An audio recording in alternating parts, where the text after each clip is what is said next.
কথা জিজ্ঞেস করবো? হ্যাঁ করো। তুমি আমাকে কতটা বিশ্বাস করো? করতাম। ও, করতে। তার মানে এখন আর করো না, তাই তো?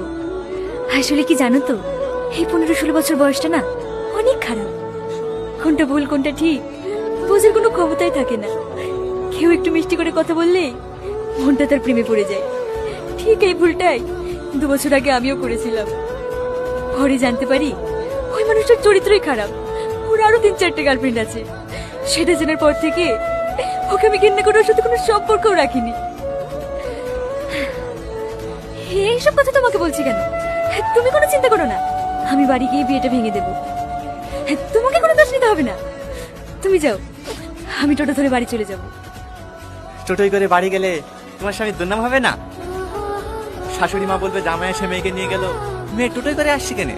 তখন আমি কি জবাব দেব? উঠে বসো। এত কিছু জানার পরেও তুমি আমাকে বিয়ে করবে?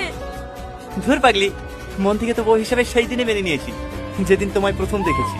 এখন শুধু লোক দেখানো বিয়েটা বাকি। কিন্তু কি কিন্তু? মানুষের মুখ মিথ্যা বলতে পারে, কিন্তু চোখ কখনো মিথ্যা বলে না। উঠে বসো। টনি!